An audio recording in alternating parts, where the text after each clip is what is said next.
அன்பு உறவுகளுக்கு வணக்கம். அன்பு மக்களே, முதலில் உங்கள் அனைவருக்கும் நம் இறை இரக்க ஆண்டவரினுடைய பெருவிழா நல்வாழ்த்துக்களை தெரிவித்துக் கொள்கின்றேன்.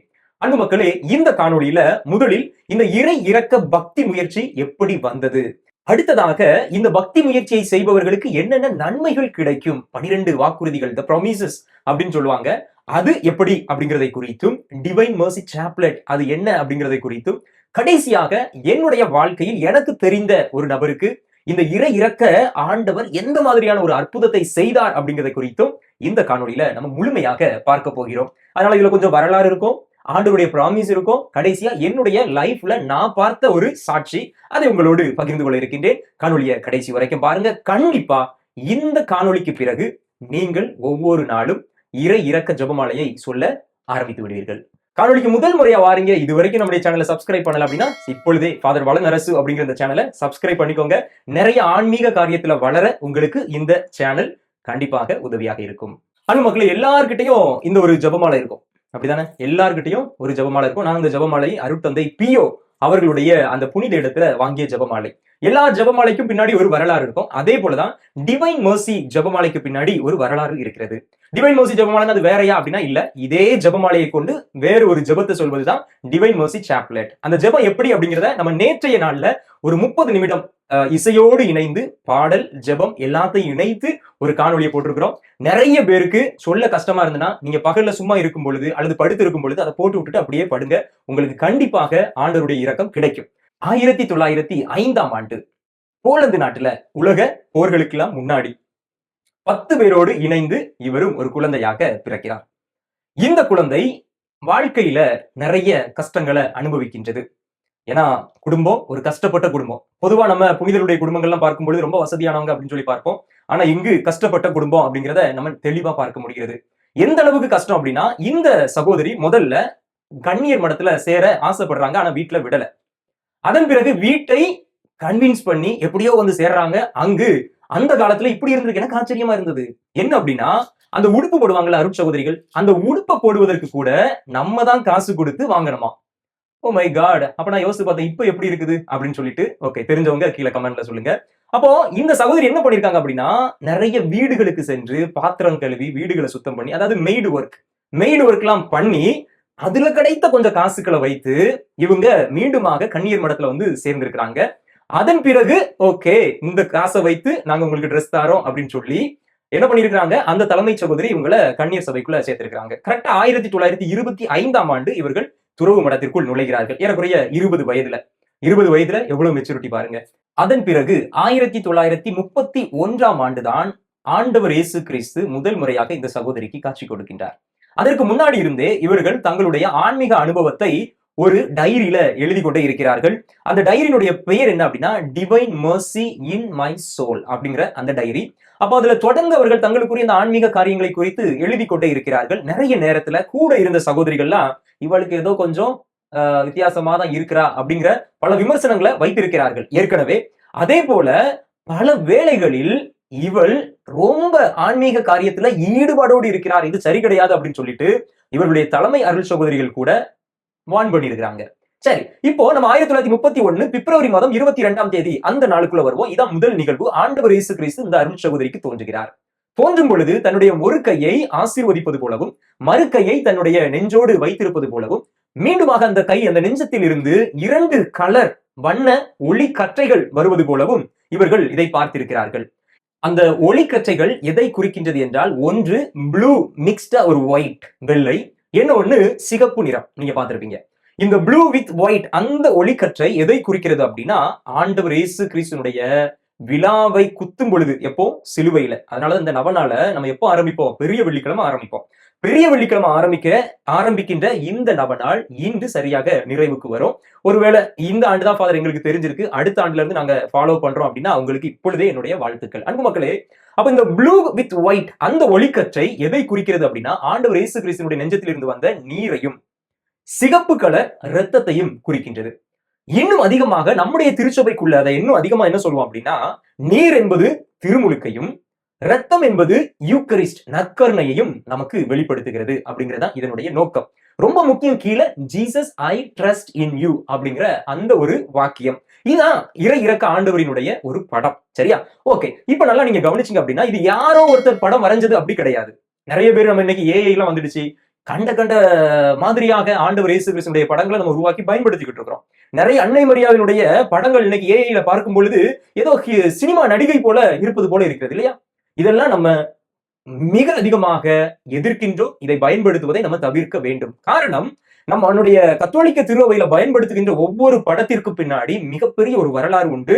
அதை திருவை அங்கீகரித்ததற்கு பிறகுதான் நம்ம பயன்படுத்த வேண்டும் அப்படின்னு சொல்லி நம்ம ஏற்கனவே ஒரு காணொலி போட்டிருப்போம். ஞாபகம் இருக்குது இல்ல? ஓகே. அப்ப இதே போல முதல் நிகழ்வுல இதெல்லாம் நடக்கின்றது. அடுத்ததாக இரண்டாவது நிகழ்வுல என்ன நடக்குது அப்படின்னா 1935ல இரண்டாவது நிகழ்வு நடக்கின்றது. ஏறக்குறைய 4 ஆண்டுகளுக்கு பிறகு. இந்த 4 ஆண்டுகள்ல இந்த சகோதரி பவுஸ்தீனா அவர்கள் படாத கஷ்டமே கிடையாது. கூட இருக்கிறவங்க எல்லாம் இவ சும்மா சொல்லிக்கிட்டு இருக்கிறா, இவளுக்கு வேற வேலை இல்ல, எப்ப பாரு ஆண்டவர் ஆண்டவர் அப்படின்னு சொல்லிட்டு இவளை ரொம்ப விமர்சிக்கிறாங்க இந்த சகோதரிய. ஆனாலும் அவர்கள் தொடர்ந்து ஜெபிக்கிறார்கள். 1935ஆம் ஆண்டு இரண்டாவது ஒரு நிகழ்வு நடக்கின்றது. அப்பொழுது ஆண்டவர் இயேசு கிறிஸ்து அங்கு வந்து அவங்க மீண்டுமாக இதை நீ ஒரு படமாக வர, அந்த படத்தை எல்லாரிடமும் நீ கொண்டு போய் சேர்க்க வேண்டியது உன்னுடைய வேலை அப்படின்னு சொல்றாங்க. இவங்களுக்கு இதை யார்கிட்ட போய் சொல்ல, யாருமே நீ நம்ப மாட்டேங்காங்களே அப்படிங்கிற அந்த உணர்வு என்னால அதை நல்லா உணர முடிகிறது.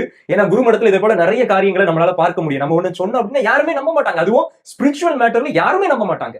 அப்ப இந்த சகோதரி தொடர்ந்து போய் பல பேரை சந்திக்கிறாங்க, முயற்சிக்கிறாங்க. ஆனா வாய்ப்பே இல்லை. ஆண்டவர் இயேசு கிறிஸ்துவே சொல்றாரு, இந்த படத்தை நீ வர அப்படின்னு சொல்லிட்டு, அதன் பிறகு ஒரு ஆன்மீக தந்தை ஒருவர், அவருடைய பெயர் மைக்கேல் சொப்போக்கோ, ஒரு போலிஷ் நேம். ஓகே. இப்போ இந்த குருவானவர் முதல்ல ஏற்றுக்கொண்டாரா அப்படின்னா ஏற்றுக்கொள்ளவில்லை. இதற்கு முன்னாடி நிறைய குருவானவரிடம் சொல்லியிருக்கிறாங்க, அருண் சகோதரிகள் சொல்லியிருக்கிறாங்க. எல்லாருமே அது உன்னுடைய கற்பனையாக இருக்கும், அது நீ ஒரு கனவு ஏதாவது கண்டிருப்ப, அதெல்லாம் காட்சியா இருக்க வாய்ப்பே இல்லை அப்படின்னு சொல்லி எல்லோரும் தட்டி பறிக்கிறார்கள். ஆனா கடைசி அந்த மைக்கேல் சொப்போக்கோ அப்படிங்கிற இந்த குருவானவர் இதை உணர்கின்றார். எப்படி உணர்கிறார் அப்படிங்கறதுதான் ரொம்ப முக்கியம். இன்னைக்கு நம்ம ஊர்கள்ல நிறைய பேரு என்ன பண்ணுவாங்க, பைபிளை தூக்கிட்டு ஊன்னு எல்லா இடமும் போவாங்க, சுவிசேஷம் அறிவிக்கிறோம், நற்செய்தி அறிவிக்கிறோம், அப்படி இப்படின்னு சொல்லுவாங்க. ஆனா வாழ்க்கையை பார்த்தா வாழ்க்கை எப்படி இருக்கும், அப்படியே உள்டாவா இருக்கும். ஆனா இந்த குருவானவர் என்ன பார்க்கிறார் அப்படின்னா, இந்த சகோதரியினுடைய வாழ்க்கை மற்ற சகோதரிகளிடமிருந்து வித்தியாசமாக இருக்கிறது. இந்த சகோதரியினுடைய வார்த்தையை அப்படி அவர் வாழ்வாக்கி கொண்டிருக்கிறார். அன்புனா அன்பா இருக்கிறார், இரக்கம்னா இரக்கத்தை காட்டுகிறார், மன்னிப்பு அப்படின்னா அந்த மன்னிப்பு வார்த்தையில மட்டும் நிக்கல, அவங்க வாழ்க்கையில வாழ்ந்து காட்டுறாங்க அப்படிங்கிறத இந்த ஆன்மீக குருவானவர் பார்க்கிறார். அப்ப இவர்களுக்கு எப்படி நம்பிக்கை வந்தது, அந்த சகோதரியினுடைய வாழ்க்கையை பார்த்து. இன்னைக்கு நம்ம குருக்கள் கன்னியர்களை மட்டும் நம்ம இதை அப்ளை பண்ணக்கூடாது அன்பு மக்களே. நிறைய பேர் அப்படிதான் உடனே இந்த ஃபாதர் சொல்ற மாதிரி வாழ்றாரா அப்படின்னு சொல்லி உங்க பங்கு தந்தை நினைச்சு பார்க்க கூடாது. என்ன அதே போல உங்க சிஸ்டர், உங்க பள்ளிக்கூடத்துல உள்ள சிஸ்டரை பார்த்து அப்படி நினைச்சுக்கிட்டு இருக்க கூடாது. என்னைக்குமே நான் தான் மீண்டுமாக சொல்கிறேன், ஒரு கிறிஸ்தவனுடைய வாழ்க்கையை பார்த்து மற்றவர்கள் கிறிஸ்துவை புரிந்து கொள்வார்கள். அது ஆண்டவரே ரொம்ப தெளிவா சொல்வார் இல்லையா? ஆமா. ஓகே, பைபிளுக்குள்ள இப்ப போக வேண்டாம். அப்போ அன்பு மக்களே, இந்த சகோதரனுடைய வாழ்க்கையை பார்த்து இந்த ஆன்மீக தந்தை புரிந்து கொண்டு என்ன அப்படின்னு சொல்லி கேட்க ஆரம்பிக்கிறார்கள். நிறைய விடயங்கள் வெளியே வருகிறது. மீண்டுமாக இந்த 2வது நிகழ்வு நடக்கின்றது. அப்ப இந்த ஒரு பெயிண்டர், ஒரு ஆர்டிஸ்ட கூட்டிட்டு வந்து அவங்க கூடயே இருந்து அந்த காட்சி எப்படி இருந்தது, இயேசுவின் முகம் எப்படி இருந்தது, உயரம் எப்படி இருந்தது, அவருடைய டிரெஸ் எப்படி இருந்தது, எந்த கை அவர் வைத்திருந்தார், எல்லாவற்றையும் பார்த்து பார்த்து பார்த்து வரைகிறார்கள்.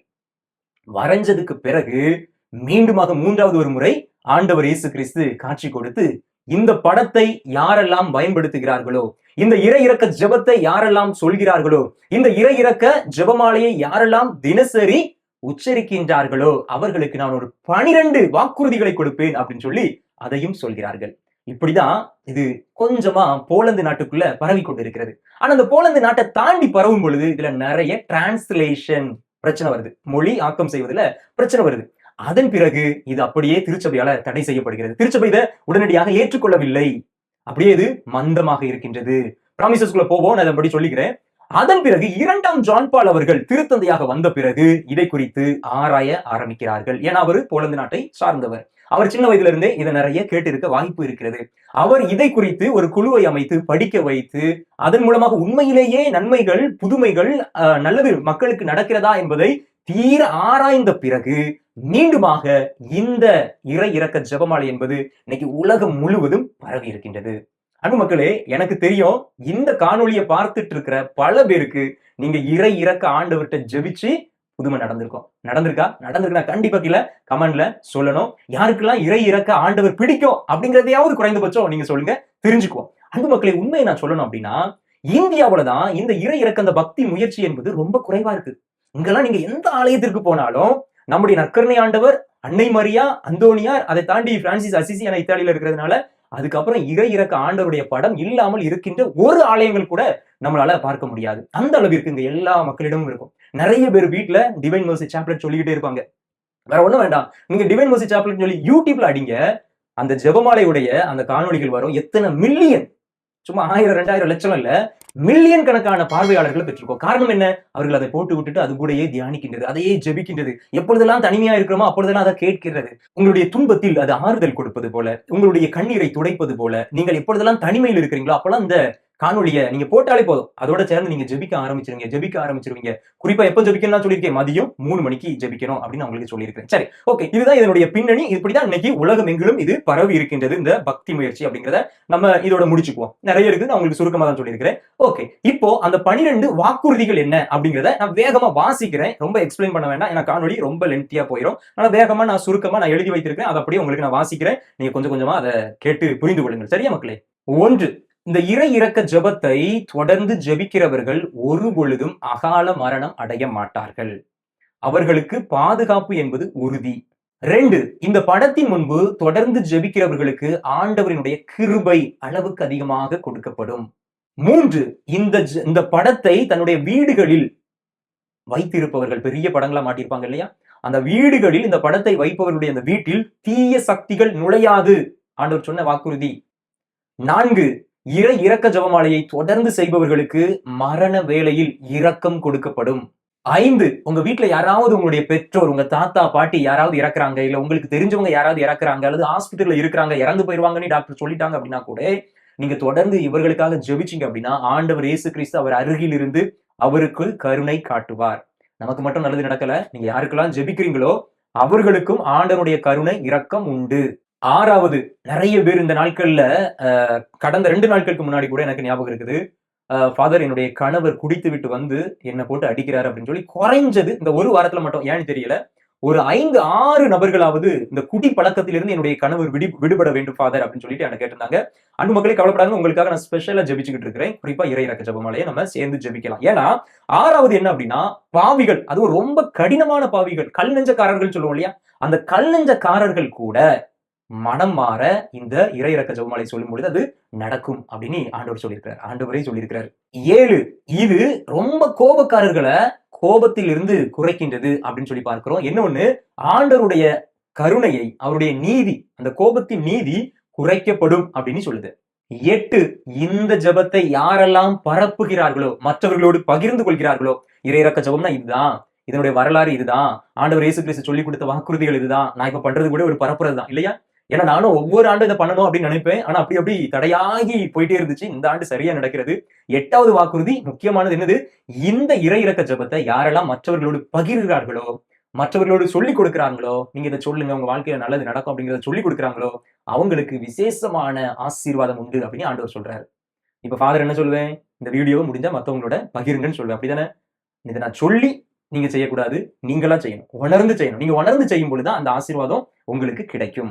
9, இரக்கத்தில், இந்த இறை இறக்க ஜெபத்தில் நம்பிக்கை வைத்து ஜெபிக்கக்கூடிய ஆன்மாக்கள் மோட்சத்துக்கு போனோம் அப்படின்னா இதை நீங்க சொல்லணும், உங்களுக்கு கண்டிப்பா மோட்சம் உண்டு அப்படின்னு சொல்லி ஆண்டவர் சொல்றாரு. 10வது, ரொம்ப முக்கியம், ஆசீர்வாதம் என் வாழ்க்கையில வேணும் அப்படின்னா இந்த இறை இரக்கத்தினுடைய இந்த நாள்ல முழு திருப்பலியில் பங்கெடுக்கணும்.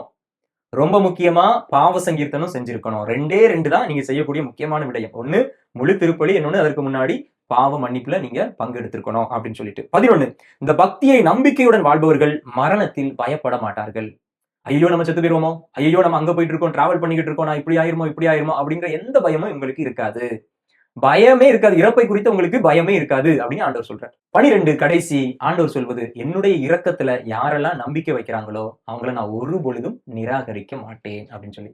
அந்த மக்களை தான் 12 வாக்குறுதிகள். இந்த வாக்குறுதிகளை உண்மையிலேயே நம்ம சொன்னோம் அப்படின்னா நமக்கு கிடைக்கும். ஆண்டவர் சொன்னது, திரு அவை பல ஆண்டுகளாக இதை பின்பற்றி கொண்டிருக்கிறது. நிறைய நபர்கள் ஆசீர்வாதம் பெற்றிருக்கிறாங்க. நீங்க ரொம்பலாம் யோசிக்க வேண்டாம். நான் சொன்னேன் இல்லையா, ஆங்கிலத்துல டிவைன் மெர்சி சாப்லெட் அடிங்க, உங்களுக்கு நிறைய வரும் அப்படின்னு நான் சொன்னேன் இல்லையா, போய் பாருங்க, கீழே கமெண்ட் செக்ஷன்ல வாசிங்க. நம்ம இன்னைக்கு ஐரோப்பியர்களை நம்ம ரொம்ப கேள்வி கேட்போம், அவங்க கிறிஸ்தவர்களே கிடையாது, அவங்க எல்லாம் கிறிஸ்தவத்தை விட்டு போய் வெளியே ரொம்ப நாள் ஆச்சு அப்படின்னு சொல்லி வெளிநாட்டுல உள்ள எத்தனையோ பேரு சாட்சி சொல்லியிருப்பாங்க. சரி, ஓகே, இப்ப நம்ம சாட்சியத்துக்குள்ள வரலாம். அன்பு மக்களே, முதல்ல எனக்கு இந்த இறை இறக்கத்தை குறித்து எப்போ தெரியும் அப்படின்னா, நான் குருமடத்துல படிக்கும் போதே தெரியும். ஆனா எனக்கு இந்த காட்சிகள் ஆண்டவர் கொடுத்தாரு. இப்படி நடந்து, அப்படி நடந்து, அப்படி இப்படின்னு சொல்லும் பொழுது, அவ்வளவு எளிதா நான் நம்ப மாட்டேன். கொஞ்சம் மண்ட கோளாறு பிடிச்சவன் தான் அப்படின்னே சொல்லலாம்னு நினைக்கிறேன். ஏன்னா எல்லாத்தையும் கேள்வி கேட்கிற ஆளு. இதெல்லாம் வாய்ப்பு இருக்குமா? இதெல்லாம் சும்மாவா இருக்கும்டா? அப்படி இப்படின்னு சொல்லிட்டு கேள்வி கேட்கிற ஆளு. அப்ப தொடக்கத்துல இருந்தே எனக்கு அந்த ஊதா, அந்த சிகப்பு அதுல ஒரு பிடித்தம் உண்டு. ஏன்னா ஆண்டவர் இயேசு கிறிஸ்துவ குத்துனது இன்னொன்னு திருமுழுக்கு, நற்கருணை, நம்முடைய திருச்சபையினுடைய அடிப்படை நம்பிக்கை அந்த 2ம். ஓகே அப்படின்னு சொல்லி நம்ம இருந்தாலும், அது எப்படி ஆண்டவர் இயேசு கிறிஸ்து தோன்றியிருப்பாரு? அது எப்படி படத்தெல்லாம் இது பண்ணியிருப்பாரு? அப்படி இப்படின்னு சொல்லிட்டு நெறைய கேள்விகள் உண்டு. அப்போ நான் ஒரு கொஞ்ச நாள் அப்படியே போய்க்கிட்டு இருக்கும் பொழுது, என்னுடைய வாழ்க்கையில ஒரு பெரிய பிரச்சனை வந்துச்சு. குருமடத்துல இருக்கலாமா? இல்ல வெளிய போயிரலாமா? அப்படிங்கிற அளவுக்கு ஒரு சோதனை. I have to discern myself. நான் என்ன சொல்றது? நான் சீர்தூக்கி பார்க்கணும். டிசர்ன்மென்ட் எப்படி தமிழ்ல சொல்ல? நான் என்னையே கொஞ்சம் ஆராய்ந்து பார்த்து நம்ம பாதை சரிதானா? அப்படிங்கிறத பார்க்கணும். அப்ப எனக்கு ஞாபகம் இருக்கு. கரெக்ட்டா தவக்காலம். தவக்காலத்துல நான் கடுமையான நோன்பு அந்த டைம்ல இருந்தது உண்டு. எங்க ஊர்லலாம் ஒரு சில காமெடிலாம் நெறைய பேருக்கு தெரியும். ஓகே. அதுக்குள்ள இப்ப போ வேண்டாம். என்னன்னா நோன்பு இருந்து மயக்கம் போட்டு விழுந்தது. அதான். ஓகே. அப்போ இந்த மாரி நீங்க பார்த்தீங்க அப்படின்னா, ஒரு பயங்கரமான ஒரு பிரச்சனை. அந்த பிரச்சனையிலருந்து நான் வெளிய வரணும். வெளிய வந்தேன்னா நான் கண்டிப்பா இருப்பேன் அப்படி இப்படின்னு சொல்லும்பொழுது, என்னுடைய பைபிள்ல தமிழ் பைபிள்ல வீட்ல இருக்குது. இங்க நான் எடுத்துட்டு வரல தமிழ் பைபிள். அந்த தமிழ் பைபிளுக்கு நான் ஒரு பேப்பர்ல இந்த ஜெபத்த ஃபுல்லா எழுதி வச்சிருப்பேன். எழுதி வச்சு திரும்ப திரும்ப அத சொல்ல அந்த பிரச்சனை என்னுடைய வாழ்க்கைய விட்டு போனது. அதன் பிறகு எனக்கு பயங்கர ஒரு நம்பிக்கை வர ஆரம்பித்தது. இந்த இறை இறக்க ஜெபத்தின் மூலமாக. அதன் பிறகு அப்படியே பங்குக்கு போறோம், படிக்க போறோம் அப்படி இப்படின்னு சொல்லும்பொழுது, எனக்கு இந்த இறை இறக்க ஜெபத்த நான் அப்படியே கொஞ்சம் தோய்வு விட்டுட்டேன். அதன் பிறகு எங்க ஊர் பக்கத்துல ஒரு இறை இறக்க ஆண்டவர் ஆலயமானது கட்டப்பட்டது. ஒரு நல்ல நண்பர், ஒரு மருத்துவர், எனக்கு நெருங்கிய நண்பர். எதுனாலும் அவர்ட்ட நாங்க டிஸ்கஸ் பண்ணுவது உண்டு. அப்ப அவருடைய வாழ்க்கையில நடந்த ஒரு சாட்சியத்த பகிர்ந்து கொண்டார். அததான் இப்ப உங்களோடு நான் பகிர்ந்து கொள்ளலாம் அப்படின்னு ஆசிக்கின்றேன். அவரு ரொம்ப மாதா பக்தர். சரியா? ஆனா திடீர்னு பார்த்தா, அவருடைய கார்ல இறை இறக்க ஆண்டவர், கார்ல முன்னாடி இறை இறக்க ஆண்டவர், பின்னாடி இறை இறக்க ஆண்டவர், அப்புறம் எங்க போனாலும் அவர் டாக்டர் இல்லையா? உள்ள போனாலும் இறை இறக்க ஆண்டவருடைய படம் இருக்கும். வீட்டுக்கு போனாலும் இறையிறக்க ஆண்டவருடைய படம் இருக்கும். ஆபீஸ்க்கு போனாலும் இறையிறக்க ஆண்டவருடைய படம் இருக்கும். பாக்கெட்ல இறையிறக்க ஆண்டவர் படத்தை வச்சிருப்பாரு. அப்படி ரொம்ப அப்ப எனக்கு டாக்டர் நீங்க மாதாவினுடைய பக்தர் தானே. எப்படி நீங்க இறையிறக்க ஆண்டவர் மீது இது ஆச்சு உங்களுக்கு அப்படிங்கும்போது அவரு என்ட்ட அந்த ஒரு காரியத்தை சொன்னார் அன்பு மக்களே. என்ன அப்படின்னா, ஒரு முறை இறையிறக்க ஆண்டவர் படத்தை அவர் கொண்டு வந்து யாரோ கிஃப்ட்டா குடுத்துருக்காங்க. வாங்கி வீட்ல வச்சிருக்கிறாரு. வீட்ல வச்சவரு அவருடைய ஜெப அறையில வைக்கல. சும்மா ஓகே பிறகு மாட்டிக்கலாம் அப்படின்னு சொல்லிட்டு வாங்கி அப்படியே வைத்திருக்கிறார். அது என்ன ஆயிருக்கு, அன்றே அவரு வீட்டெல்லாம் முடிச்சுட்டு போகும்போது, அவங்க வீட்ல ஒரு தீ விபத்து. தீ விபத்து அப்டின்னா, சாதாரணமா இல்ல. ஒரு பக்கம் எல்லாம் அப்படியே எரிஞ்சு வந்து, அப்படியே இந்த ஸ்டூல்ல ஒரு சின்ன ஸ்டூல் மேல துணி போட்டிருக்கிறாரு. அதுக்கு மேல படம் இருக்குது. அது பக்கத்துல கர்டன் இந்த மாதிரி கர்டன்லாம் இருக்குது. அது பக்கத்துல வைத்திருக்கிறார். ஒரு பக்கத்துல சோபா எல்லாமே எரிஞ்சுச்சு. அப்படியே அந்த தீ இங்க வரைக்கும் வந்து, கரெக்ட்டா இந்த ஸ்டூல்ல துணியெல்லாம் எரிஞ்சு, ஃபோட்டோ பக்கத்துல வந்ததுக்கப்புறம் அப்படியே ஆஃப் ஆயிருக்கு. அவங்க வீட்டுக்குள்ள அவங்க மனைவியும் டாக்டர் 2 பேரும் உள்ள போய் பார்க்கும்பொழுது அப்படியே ஸ்டன் ஆயிட்டாங்க. ஸ்டன்னா என்னடா என்ன நடந்துச்சு அப்படின்னு சொல்லிட்டு அவங்களால புரிந்து கொள்ள முடிகிறது. ஏன்னா இதனால தான் தீ விபத்து ஏற்பட்டிருக்கு அப்படின்னு அவங்களுக்கு தெரியுது. ஆனா எப்படி இந்த இடத்துல வரவும் எல்லாம் ஸ்டாப் ஆயிருக்கு அப்படிங்கும் பொழுது, அவரால அந்த புதுமைக்கு நன்றி சொல்லாமல் இருக்கவே முடியல. அதன் பிறகு எங்க பார்த்தாலும் அவர் இறையிறக்க ஆண்டவர சொல்லி அ அந்த ஜெபத்த இன்னைக்கு பரப்பிக்கிட்டே இருக்கிறாரு. ஒரு சிற்றாலயம் கூட அவங்களுடைய பகுதியில அத கட்டுனாங்க. நான் பேர்லாம் சொல்ல விரும்பல. ஏன்னா எல்லாருக்குமே அது தெரிஞ்சிரும் ஈஸியா. பொதுவா நம்ம இதெல்லாம் சொல்ல வேண்டிய அவசியம் இருக்காதுன்னு நெனைக்கிறேன். கண்டிப்பா எங்க ஊர் பக்கத்துல உள்ளவங்களுக்கு இப்ப நான் யார சொல்லிட்டு இருக்கேன்னு கூட ஒரு வேளை தெரிஞ்சிருக்கலாம். ஓகே. அது பிரச்சனை இல்ல. அப்போ அதன் பிறகு அவருடைய வாழ்க்கையில நெறைய சேஞ்சஸ். எங்க பார்த்தாலும் இறையிறக்க ஆண்டவர். இந்த நாட்கள் கூட நவநாள் தொடர்ந்து நடைபெற்றுக் கொண்டிருப்பதை என்னால பார்க்க முடிந்தது.